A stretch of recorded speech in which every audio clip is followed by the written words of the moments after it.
I'm not sure.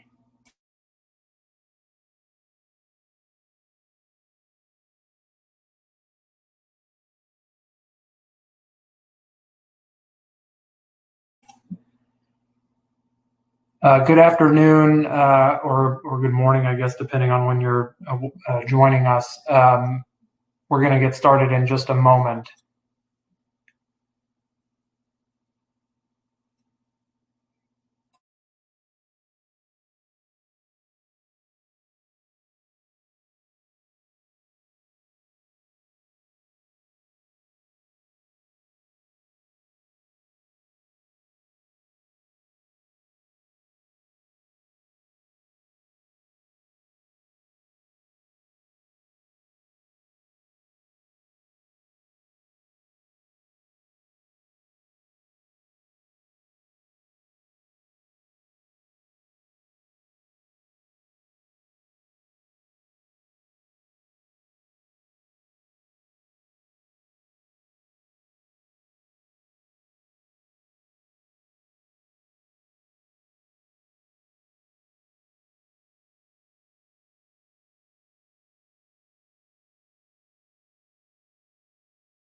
Well, good afternoon, everybody, and thanks for joining us. If anybody's having any issues hearing me or seeing the slides, please be sure to let us know with the chat feature. Matt himself is having some issues with the technology, so we're going to just dive into the content here, and hopefully by the time we get to the Q&A, or possibly at the very end of the event, he'll be able to join to say a word or two. I'm Aaron Josephson, and I'm a senior director at the consulting and advocacy firm ML Strategies. I'm based in Washington, D.C., and ML Strategies itself, the firm, has offices in Boston, New York, and the West Coast. It is also a subsidiary of the law firm Mintz, which has offices in those locations, and so we're a full service organization that has both legal as well as non-legal consulting and lobbying. Before joining ML Strategies, a little over 2 years ago, I was a senior policy advisor at the FDA's Center for Devices and Radiological Health, where I worked on a variety of regulatory policy topics covering diagnostics, in addition to some other regulatory policy topics like inspections, pre-market review, advisory committees, and other things. I also negotiated the FDA's device user fee program called MEDUFA, which stands for Medical Device User Fee Act. And I wrote language that ended up in the 21st Century Cures Act and various other laws, as well as regulations and guidance documents. So I'm looking forward to speaking with you today about the VALID Act as we are moving towards the end of 2020 and into 21. As a way of introduction, the VALID Act would create a new, though familiar, regulatory oversight model for diagnostic tests. And it's been under discussion for many years with FDA, Congress, labs, patient groups, and others providing feedback on how to craft the law. At the beginning of 2020, the bill was formally introduced, and it seemed like we were going to be close to having this law have hearings and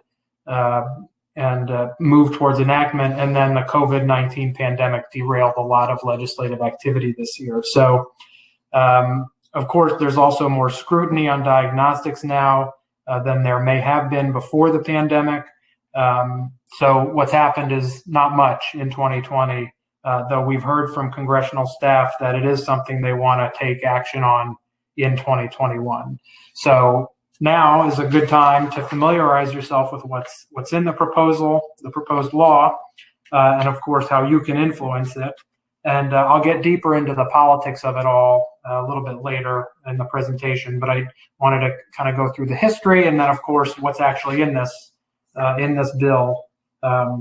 before we get to that point. So brief roadmap. I'll talk a little bit about the differences between LDTs and IVDs and why we are where we are with the FDA, some in Congress and others thinking that there needs to be more oversight of LDTs. I'll briefly go over the FDA's position on regulating LDTs and how and why that's changed over the years. Then we'll spend some time talking about what's actually in the VALID Act and what that would require test developers to do. So there would be some new requirements for developers of in vitro diagnostic tests who previously were not regulated by FDA. And throughout, I'll point out opportunities to participate in the policymaking process, both before and after the law is enacted. And then, as I said, I'll get to the politics of it all more towards the end. I won't read these definitions, but I included them here for reference and to point out that many people believe an LDT is a type of IVD, which would make it a medical device, and others believe that an LDT is a service rather than a product, and that since FDA's jurisdiction is over medical products and not medical services, there is no role for the FDA in regulating LDTs. And this conflict of opinions has been one of the core issues throughout the process of developing a new regulatory model for LDTs, and the VALID Act would resolve it. Whether happily or not, I think depends on your perspective. So here's some of the other core elements of this debate. Part of the argument against FDA having regulatory oversight over LDTs is that that oversight would be duplicative. LDTs, some argue, are already overseen by the Centers for Medicare and Medicaid Services, which oversees lab operations under a law called CLIA, which stands for the Clinical Laboratory Improvement Amendments. And under CLIA, the labs have to meet certain requirements related to quality, operations, personnel, and with respect to tests developed within the CLIA certified lab, analytical validity.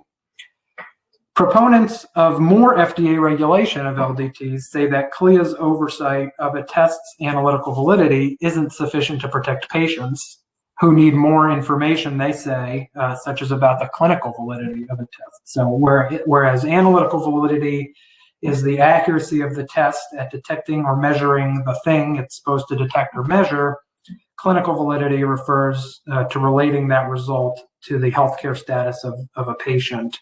Some have argued that a physician or some other trained healthcare provider is more than qualified to determine the clinical validity of a test, and they can adequately communicate that information with their patient. FDA, I haven't heard really push back against that so much as they're saying that the tests themselves are not high quality, and therefore more oversight is needed, including related to quality systems and better labeling.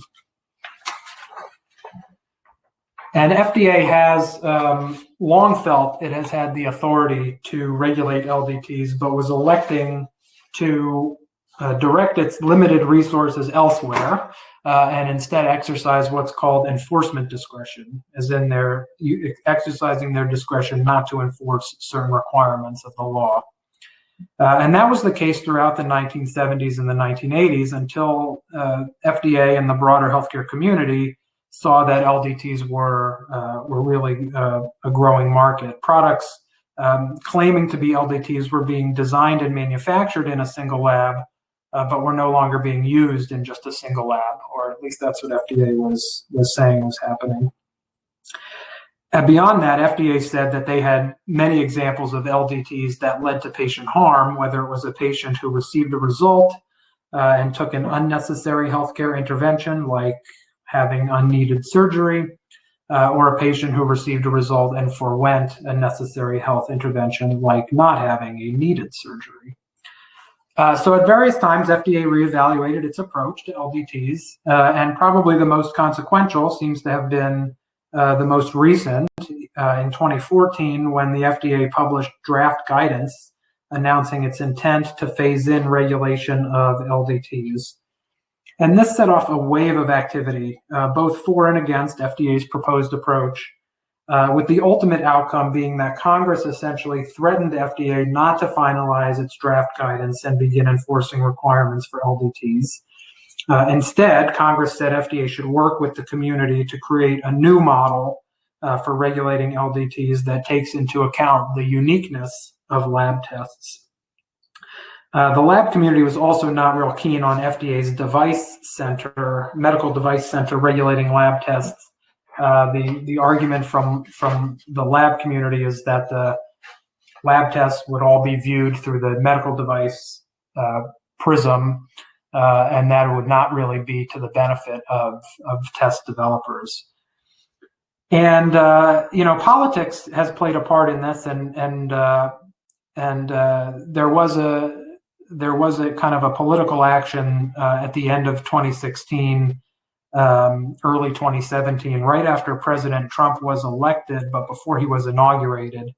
FDA published a white paper essentially putting its plans for LDT regulation on hold, acknowledging the need for the community to come together on a new framework, and essentially taking Congress up on its directive to work together on a legislative solution.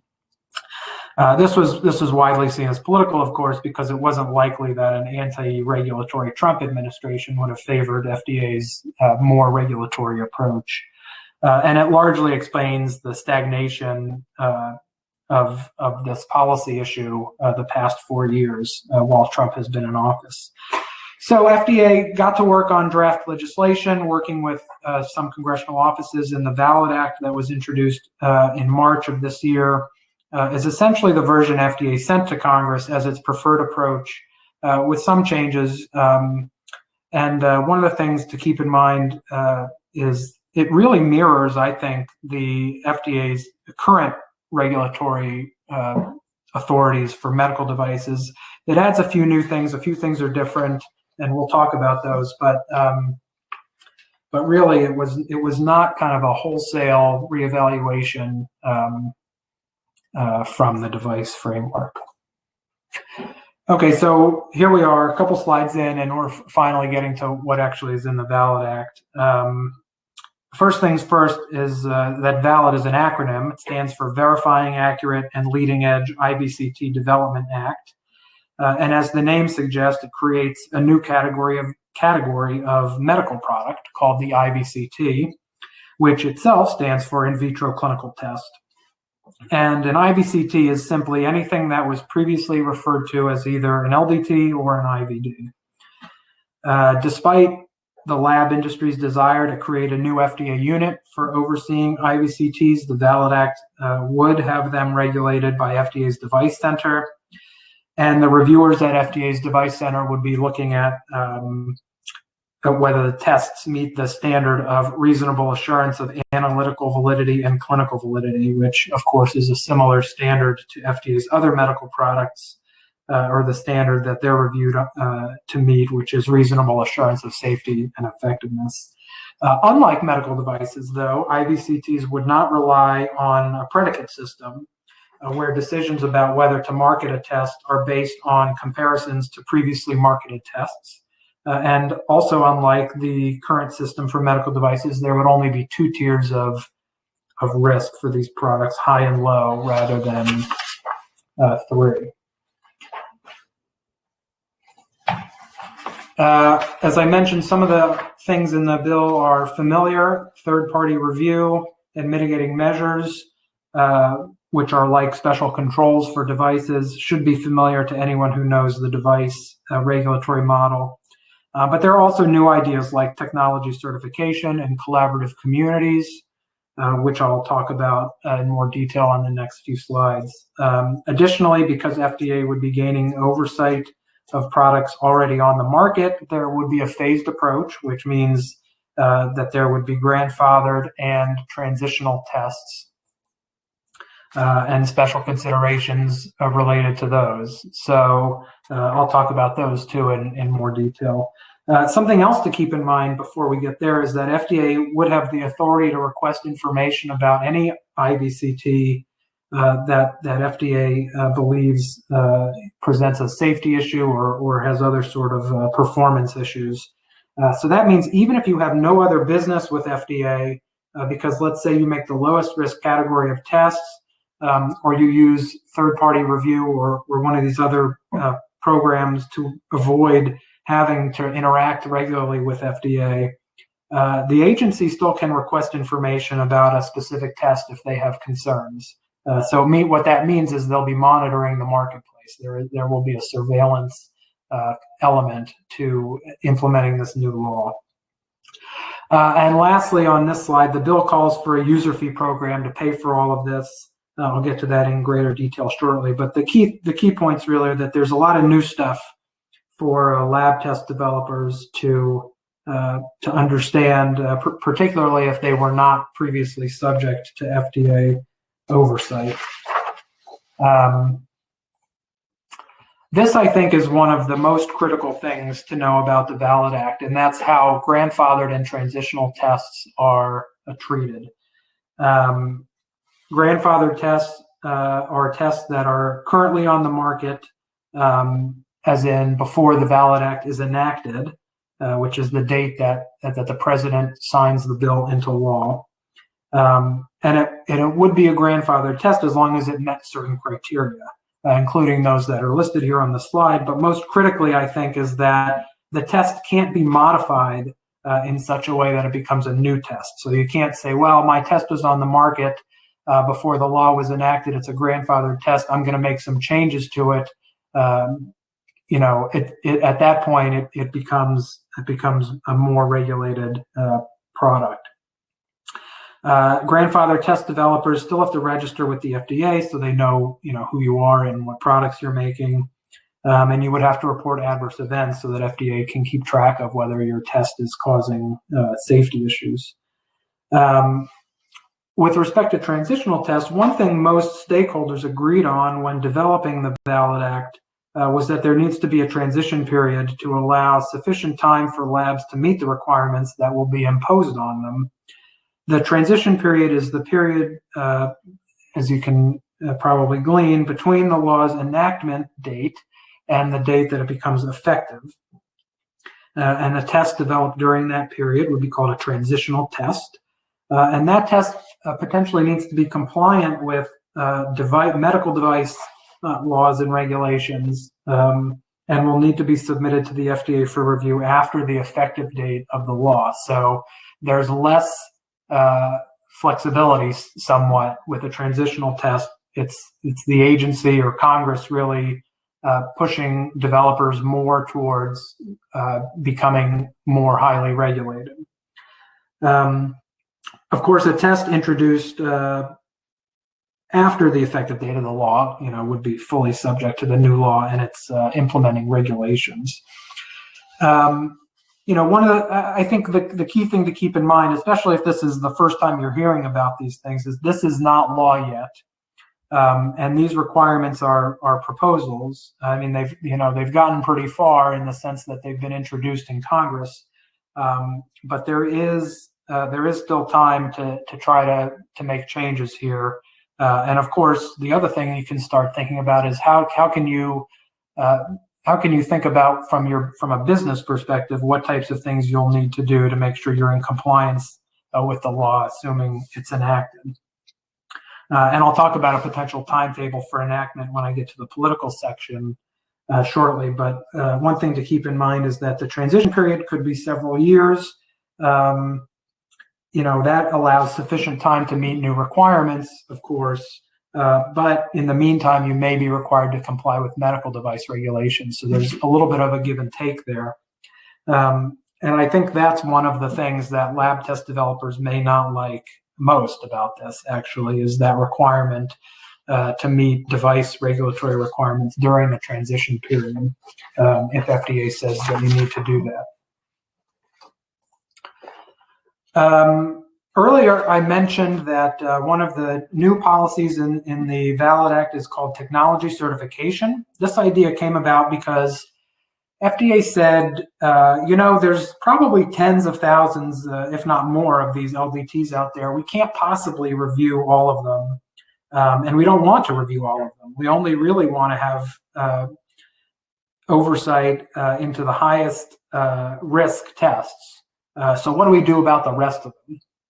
And the idea that they came up with was to certify a test developer and a specific test technology based on certain criteria. And those criteria are to be determined, though the idea is based on a similar model, being proposed for digital health products that FDA regulates. So we can look there for an idea of what FDA may be looking for to certify a test developer. And actually that idea was borrowed from the TSA PreCheck program. So PreCheck, of course, in the transportation realm is when they look at a traveler and make an assessment of the risk of that traveler, and they grant the traveler certain benefits like not having to take your shoes off at the airport or other things like that. In the same vein, FDA would be looking to streamline the pre-market review path for trusted test developers so that you can minimize the amount of regulatory review that's needed before you're allowed to put your test on the market. So what are the types of things FDA is looking at? When we can look at this software digital health pre-cert program as kind of a model. And so we know FDA would want test developers to demonstrate commitment to patient safety above all else, high quality products, clinical responsibility, a culture of proactivity. That last one means the developer proactively addresses problems instead of waiting for FDA to show up with a warning. And if you're thinking to yourself, well, these are pretty general, vague concepts, you're right, and that's kind of the point. The real work of defining them doesn't happen until obviously after this law is enacted and FDA has the authority to do so. But really, it happens with the input of the lab and IVD manufacturer communities, which is exactly what FDA is doing with digital health as well.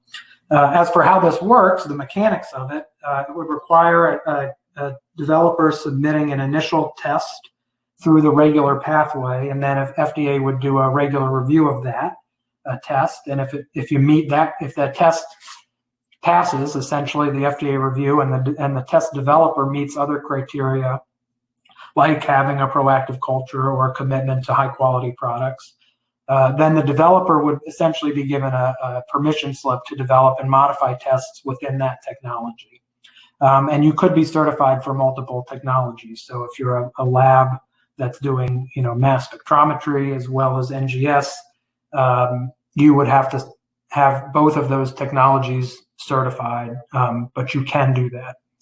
High-risk tests of note would not be permitted to go through technology certification, and the law defines what those are, although this group, I would imagine, probably can identify what those are based on FDA's prior posture. Just as an example, direct-to-consumer tests are things that FDA would consider high risk and would want to look at. The idea, of course, being that they want to make sure that labeling and other attributes of the test are appropriate for being used by a consumer directly rather than with a healthcare professional as an intermediary. Another concept borrowed from the device world and also intended, like technology certification, to ease the burden on both FDA and test developers is the use of third parties, as in a third party that's not FDA or the test developer itself. And like for medical devices, the VALID Act would allow FDA to accredit a third party person or an organization to review a regular application for a test, a technology certification application, or to conduct an inspection of an establishment, meaning in all likelihood a lab, where IVCTs are being developed. FDA still makes the final decision based on the third party's evaluation. The third party is just making a recommendation. And that's because Congress does not like to delegate authority to non-governmental entities that they have really no oversight of. But the benefit here is that the review time still can be much quicker than going through FDA. This is something that would have to be worked out in a user fee program, what the review timelines would be and the performance related to those goals. But we've seen with medical devices that when the third-party review program is adequately funded, it can drive down the time to get a decision on an application, and therefore let the developer introduce their product onto the market sooner. So this is an example of trying to copy something into the IVCT model that is working well for medical devices. User fees, again, would be borrowed from the device regulatory model, and for that matter, the drug regulatory model. A lot of FDA's programs are funded by user fees. And it's because FDA needs money to do all of the things that I've been talking about, that they do on a regular basis, things like reviewing submissions, writing guidance documents, conducting inspections, and Congress doesn't pay for all of that. So FDA and the industries that it regulates have a long history of agreeing with congressional approval to pay fees to support those activities. Typical fee structures for FDA-regulated products are an annual registration fee paid per establishment and a fee every time you submit something to FDA that the agency needs to review. And fees range from a few $1,000s per year for the registration fee to hundreds of thousands of dollars for a device submission. And on the drug side, it's millions of dollars. I would imagine for in vitro clinical tests, the fees would be more like the device world than the drug world. That is to say, probably measured in tens of thousands and hundreds of thousands as opposed to millions of dollars. But one thing that'll be interesting to see, of course, is how technology certification will work, because as I mentioned, you're not actually interacting with FDA in the same way or requiring as much from them as you would the same way that you would when you're submitting a regular submission. And this is a new idea, so there hasn't been a fee for it in the past for other product types.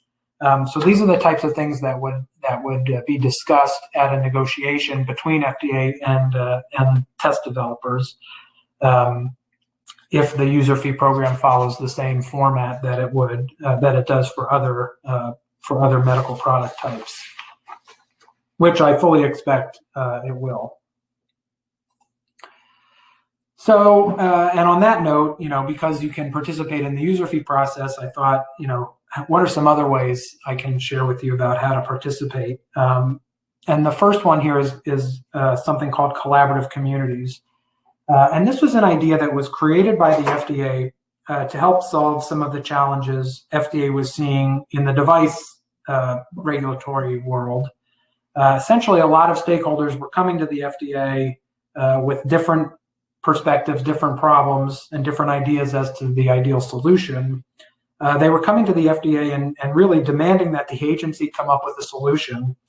And FDA really did not like to be put in that position. And they didn't always have the resources to devote to solving some of these problems, many of which were complex and actually had ripple effects throughout the healthcare ecosystem. They weren't just limited to a regulatory matter that was clearly within FDA's jurisdiction.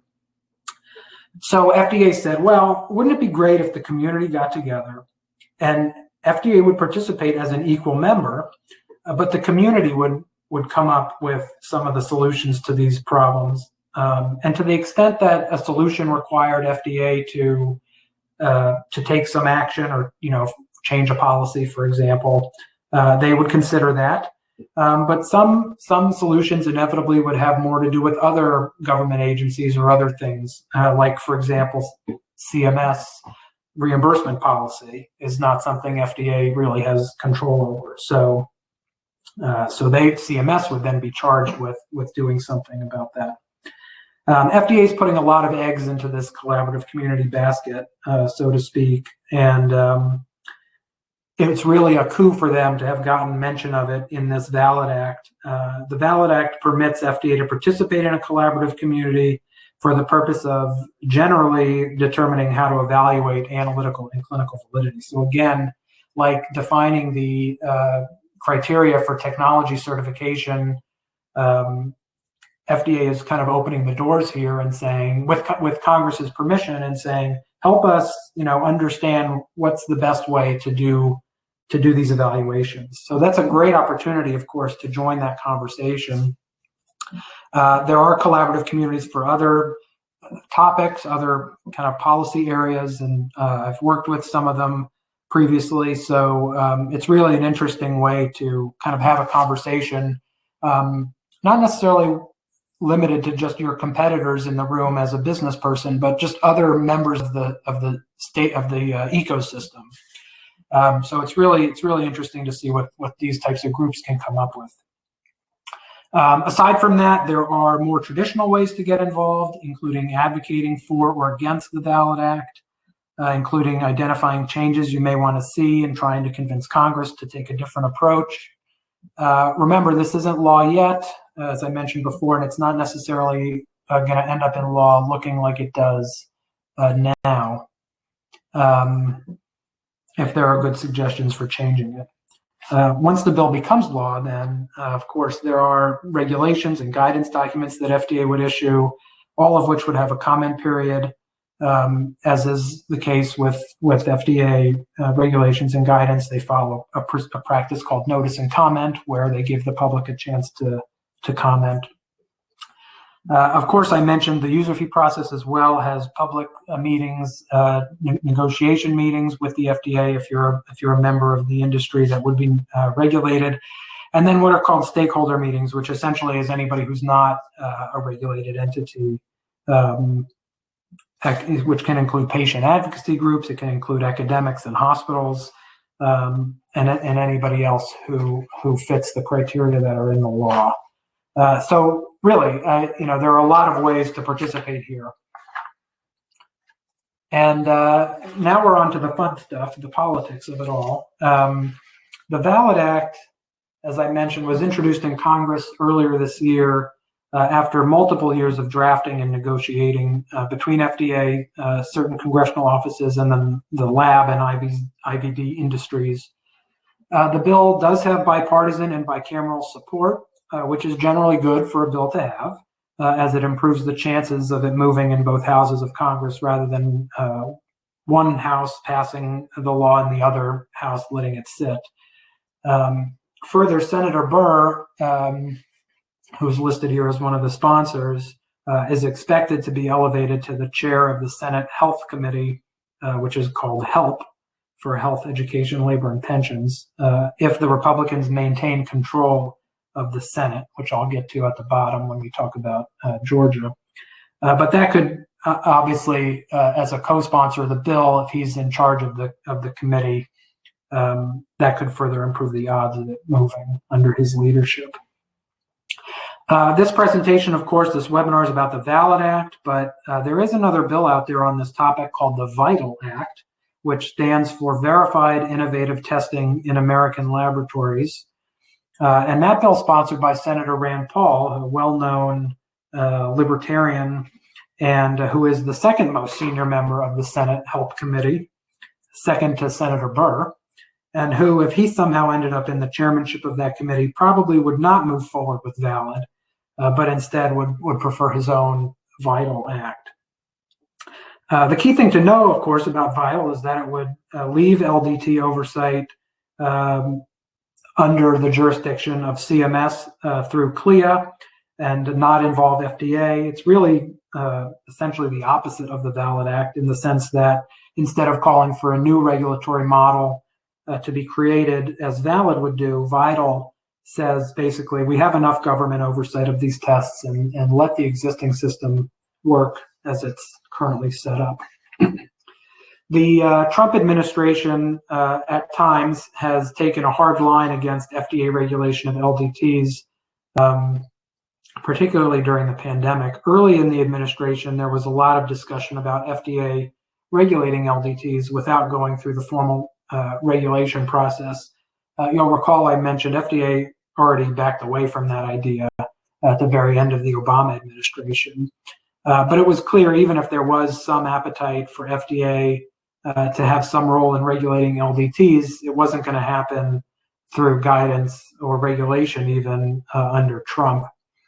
Trump's first commissioner, Scott Gottlieb, was very vocally supportive of VALID, but even that was not enough to get it enacted during his almost 2 years as head of the FDA. So which just goes to show you how kind of the broader political winds can impact something like this.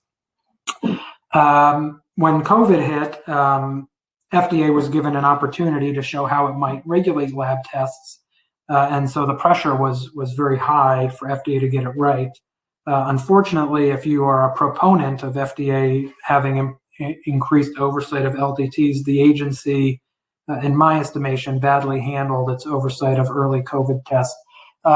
With CDC also has some responsibility there, but it pretty much forced the White House and FDA's parent department, Health and Human Services, to pull the plug on any FDA regulation of LDTs. Beyond that, the Trump administration really has not signaled any support for VALID, and in all likelihood would probably be more supportive of the VITAL Act, if anything, in that it maintains the status quo and does not impose new regulatory requirements. Biden's team has really not signaled a preference for VALID or VITAL either, though it's not hard to see them supporting VALID, considering it builds on a regulatory oversight model that was developed during the Obama administration, when, of course, Joe Biden was vice president. So we're all looking towards Georgia now because the Senate runoff elections there will determine whether Democrats or Republicans control the Senate. As I mentioned, VALID has bipartisan support, so there's really no expectation that it would get different treatment by Democrats versus Republicans in charge, though I think the bigger challenge is with Senator Burr convincing his Republican colleagues that a bill that would impose new regulatory requirements is not bad for business and innovation, particularly in light of the pandemic. So I expect Burr is going to have more of an uphill climb than his Democrat counterpart would in convincing colleagues to let this bill go through. But we're watching Georgia, of course, to see the final makeup of the Senate, which will help determine which parties control the committees and therefore the legislative agenda. I'll mention there are some other legislative efforts that could be related to VALID or somehow tied into a VALID act. Those are things like surprise billing and health insurance, which are kind of the more publicly discussed health-related legislative items. 21st Century Cures 2.0, a kind of a second attempt to reform regulatory and reimbursement processes, building on the original 21st Century Cures Act from 2016. The second version of the bill has been discussed recently by its sponsors, Diana DeGette, who you'll note is one of the sponsors of the VALID Act. And so that could potentially be tied in somehow with the VALID Act, or I should say, VALID Act may end up as one of the provisions of a larger 21st Century Cures Act bill. So where does that leave us as I wrap up? Leaving the webinar, I hope you have a better understanding of the VALID Act, what's in it, and can at least start to think about what the impacts may be on your business. My recommendation is that test developers take time to read the bill and work with someone who's knowledgeable about it to understand how it would affect your business. When I was at the FDA, and I was working on the 21st Century Cures Act with the commissioner and other high-level folks there. And I remember one of them said, when the 21st Century Cures Act first was announced, one of the key folks at FDA said, this is the time to start paying attention. These legislative efforts take a long time to develop, but if you're not there at the beginning, you're really not considered to be part of the discussion as it continues through the process. So that's where planning, of course, comes in. Planning for potentially participating in the process, but also plan for a stricter regulatory model than maybe you've been used to the past few years. If you're one of the companies that has not been highly regulated by the FDA recently, from a business perspective, of course, that may mean having to earmark some money now instead of perhaps having to borrow some later, things like that. Of course, it's difficult, if not impossible, to predict political outcomes, and there is always a number of factors that could determine the fate of this bill or any other bill in Congress. But we've heard from key folks that, particularly with the pandemic, there's going to be a lot of interest in 2021 about getting a improved diagnostics reform or regulatory model, I should say, improved diagnostics regulatory model in place. And so that's the opportunity to participate. I can't tell you how many times when I was working at the FDA, I would get calls from companies who are upset or just caught off guard about a policy or some action the agency took. But really, the government does not do things by surprise. There are typically ample opportunities for public comment and participation, but you have to know where to look and who to work with. So the last thing I'll say too is that big labs and big IVD manufacturers are participating in the process, so you can be sure that their interests are being factored in. Small and medium-sized companies and labs are often the ones left out of the policy process because they don't have the staff dedicated to working on these government affairs type activities. So obviously, hiring outside help can be of value, but you can't wait until the law is enacted. You get stuck in the mud, and then you're spending all of your effort trying to get unstuck and then cleaning up the mess you made, as opposed to avoiding the mud in the first place. If you'll allow me that kind of sloppy metaphor.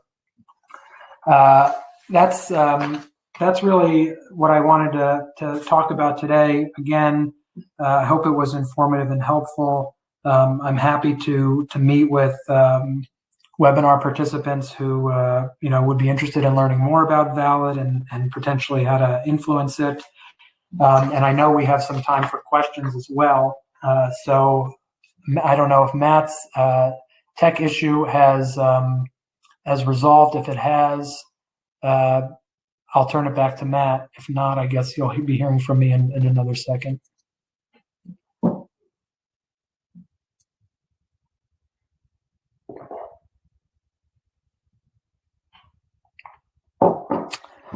Okay, I'm not hearing Matt, so I'm gonna scroll through the questions and try and pick some of the ones that I feel pretty good about being able to answer. Can you share the slides or record of the webinar? I believe that'll be available. That's more of an administrative thing. How does the HHS published view that FDA has no jurisdiction for LDTs change the political calculus? Yeah, I mean, this is a good question and kind of gets to, this is where politics comes into play, right? When you're talking about setting up a new regulatory model, a lot of it is very kind of technical and in the weeds, but a lot of it can just be wiped away by a declaration by a secretary or a president that there's no, that an agency or whoever is not going to take action. That I believe that position will be rescinded. It's very clearly kind of a political thing.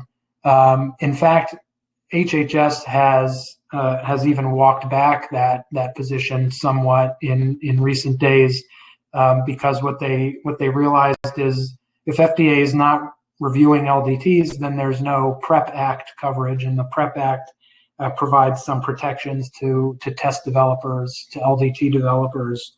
So even HHS is saying, well, maybe we do want,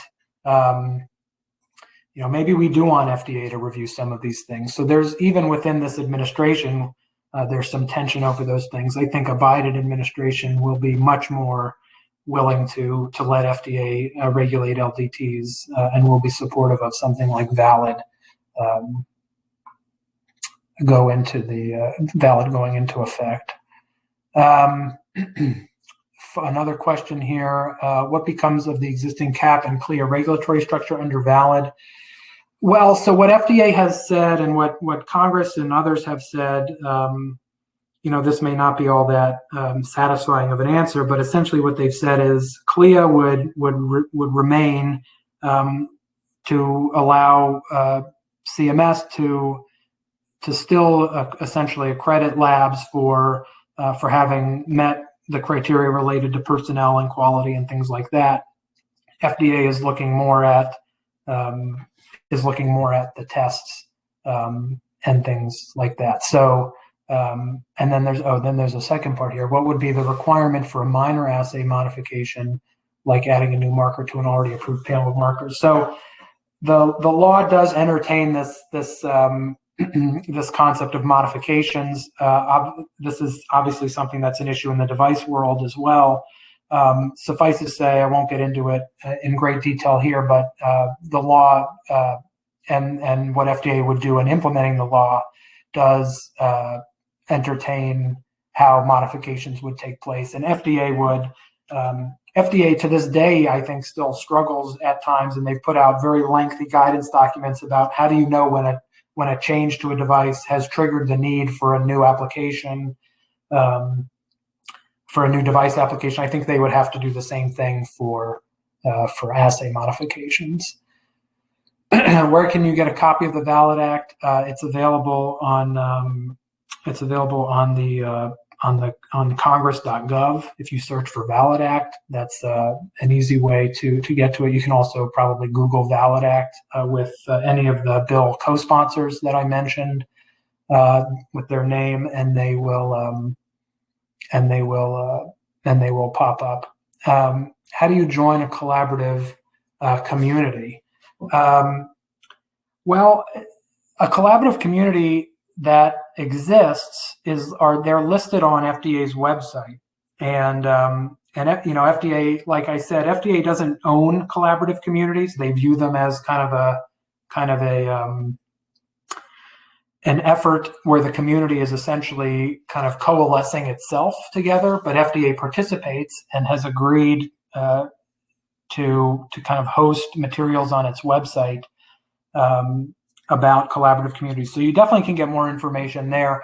With respect to IVCTs, of course, there are no, as far as I'm aware, there are no collaborative communities yet because this Valid Act has not been enacted. But when it is, I imagine FDA and others in the community will get together. Typically, the collaborative communities that have been formed have been kicked off with some sort of meeting where they try to bring in as many people as they think would be interested.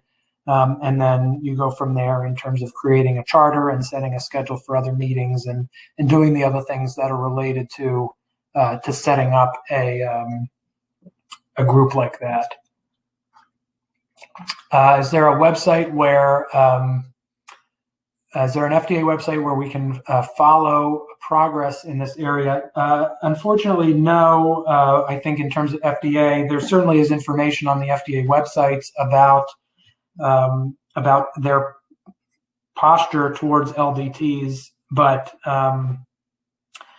and what they have said the requirements are, but there's not really anything kind of talking about these political calculations and things like that. For that, you kind of just need to follow the news and otherwise be kind of tapped into either the trade associations or other kind of government affairs types activities. This all seems to be very pro-AdvaMed. What proportion of input to date has come from NILA or other groups advocating for it? Well, it's interesting. AdvaMed, of course, represents IVD manufacturers. They also represent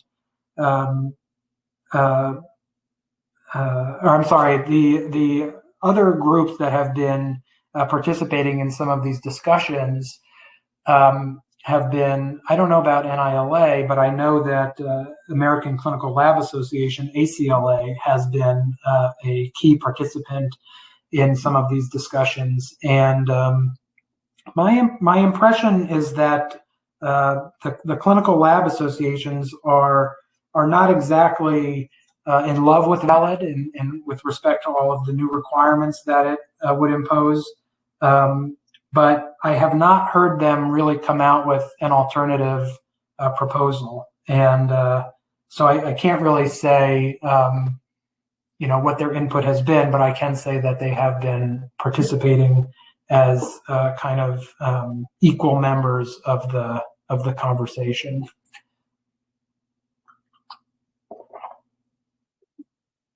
Would be useful to know roughly the increases in cost for LDT developers. You mentioned ranges, but we need to understand activities, timelines, and rough earmarking. This is very difficult to do off the cuff. I think I guess I should specify too, the costs that I mentioned were for the fees for that FDA may charge for reviewing and doing some of the other activities that are specified in the bill. The challenge from a business perspective, of course, is figuring out, okay, if I have all these new requirements to comply with, like setting up a quality system that meets FDA's, regulations, or otherwise, other requirements that are in the bill, setting, for example, setting up an adverse event reporting system, or you're tracking adverse events that are occurring with your devices or your tests rather. Those are really business calculations. There's not really a great way to, for me anyway, as somebody who's not intimately familiar with your business as the person who asked the question. But I think this is the type of thing where I would recommend a deeper conversation with folks that like me and like folks that I've worked with. We could potentially come up with something, but that is you've kind of hit on one of the key issues that would be a challenge. Does the VALID Act also have pre-sub meetings for LDTs like regular 510Ks? I believe it does. I'm not sure if those are specified in the law, but as a matter of course, almost every, if not every, FDA submission or application type, there is a mechanism for having a pre-meeting. So I would imagine the same would be true here. I just can't remember exactly if that was in the law or not. How long would the transition period be? I believe the transition period, I would have to go back and look at the exact text of the law, but I believe it's somewhere, it's definitely measured in years as opposed to months. But again, it's that transition period. It's not as if no requirements apply during that transition period. FDA could very well require that you comply with certain device regulations and requirements. So that's what's key to know about that. If needed, send me an email and I can go back and look at what the specific timeline says. How will EUA tests for COVID-19 from 2020 be evaluated under the VALID Act? Is it the technology or the kit? Well, it could be the kit. It most likely would be the kit, unless you're talking about it going through a technology certification path, and that would be for any. I believe, technology or kit, and not just limited to EUAs for COVID. Interestingly, and I kind of mentioned COVID, but we didn't dwell on it. One of the things that was interesting is this bill was introduced sometime in March 2020. I forget the exact day, but one of the key things to obviously we know now that was really the beginning of the pandemic. And so what's interesting is the bill sponsors kind of saw the writing on the wall, and they did include a provision that really exempts tests for emergency applications from a lot of the requirements in this act. I think they didn't want to be seen as putting out a bill that increased regulatory requirements amidst a pandemic that really requires a lot more flexibility and maybe fewer requirements to be able to get products out to patients and physicians a lot more quickly. So they did address that issue. I guess to be determined how it's all handled.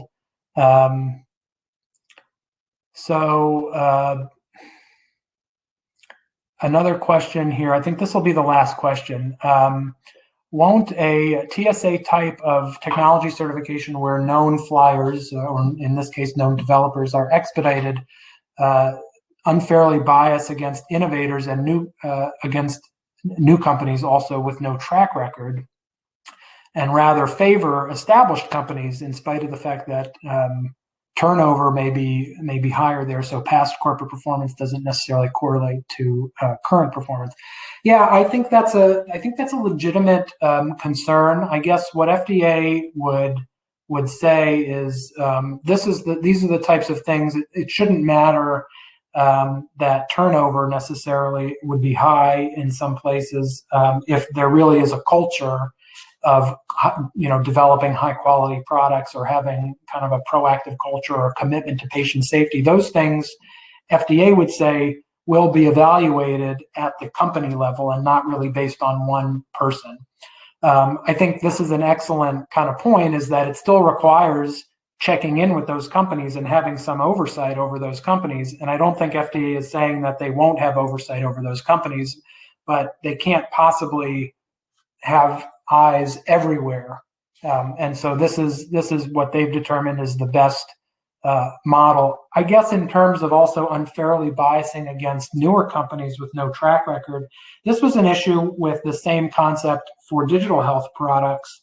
And what kind of has happened is FDA brought in they brought in a few smaller companies to help really define, well, what are the types of things that smaller companies may struggle with here, and how can we design this in a way that doesn't disadvantage them? So I don't know if that's entirely satisfying as an answer, but I do know that the agency is willing to, or has shown, at least they've demonstrated a willingness to be open to different ways of looking at things.